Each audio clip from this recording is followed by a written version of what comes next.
Welcome back to Everything Whiskey. I'm Callum. Sam. Today we're having a look at the Benriach 22-year-old.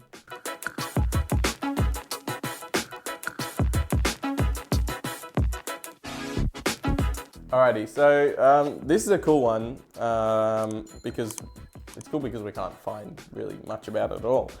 Even online, this particular one is really hard to find, and by hard I mean I couldn't find anything specifically about it. They've got the 22s and stuff, but this one I couldn't find it being sold online at all.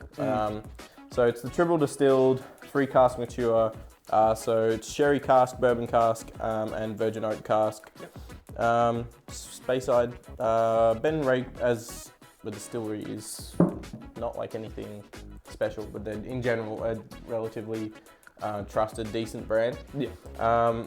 Anything old and sherried from Scotland is generally like pretty enjoyable for us. Like I know we've mentioned quite a few times we're not like super into anything that's from Scotland that's not peaty just at the moment. Yeah. Anything like super funky in the malty kind of mildew department. But super sherry stuff seems to divert that problem. So hopefully, we enjoy it quite a bit. Look at the colour on it, by the way. The colour's nuts. I mean, that's 22. It could 22 years in a barrel. There could be dye in it, E150, but 22 years probably negates the need to do that. Normally that's just something used as a marketing thing for, things like 12 years old and stuff, especially from like the colder regions in Scotland, just because even if they are old, they don't look old. So for people who are not like super into it, they just see the darkness and it's kind of like a selling point. How much was it? I don't know for sure. My mum was recently in London, so she got this from Heathrow.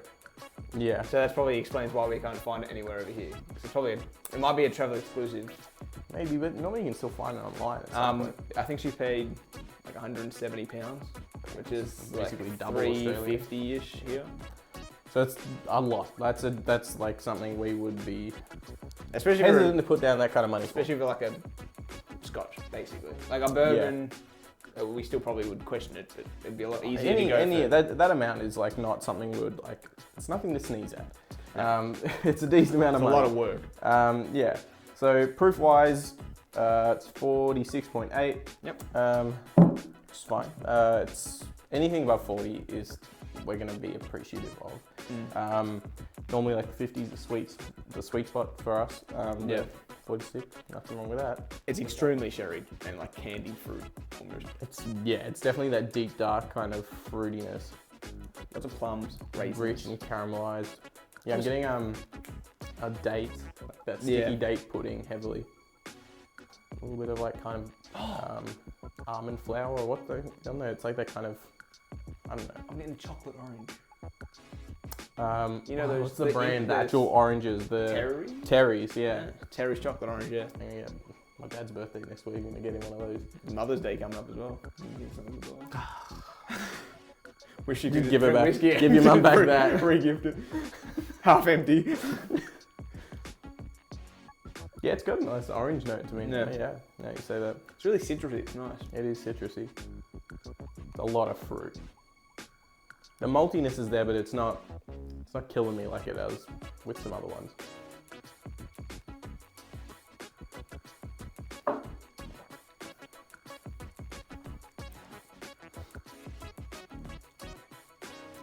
Rich. A lot of fruit. With a nutty undertone.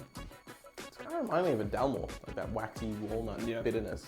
The colour's kind of the same as Dalmore. Yeah, well, the colour from Dalmore is fake. E150. Yeah. That's for an example. If you want to look for a brand that does definitely put E150 in it and feels necessary even for a 12-year-old whiskey, then the Dalmore is one of them. I like the taste of it. It's just a bit shady. Yeah.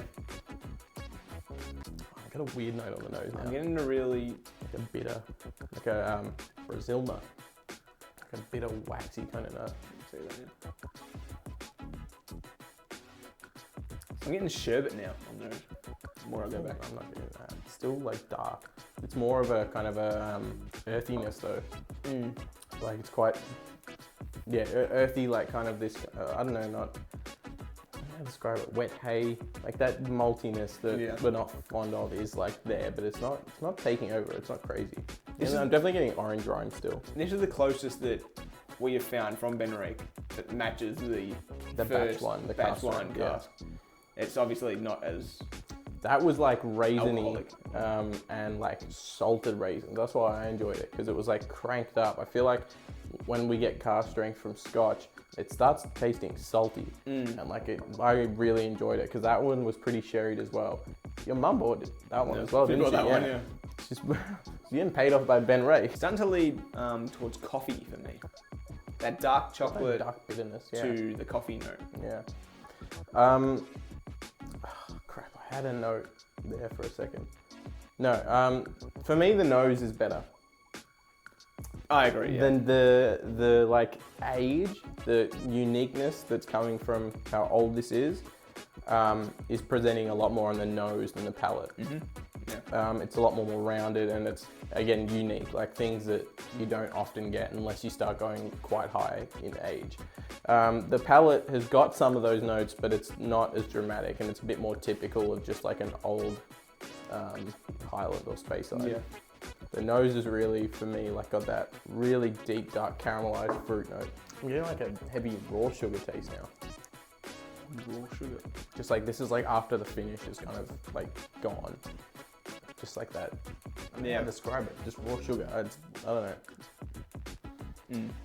Definitely got that kind of like creme brulee raw sugar kind of note going for it with a ton of fruit. It's very sweet. It's super sweet. It's definitely desserty. There'd be a damn good one to like bring out at the end of the night at a fancy dinner or something. Yeah. You know, it's old Scotch and it's heavily sherried. That's, you know.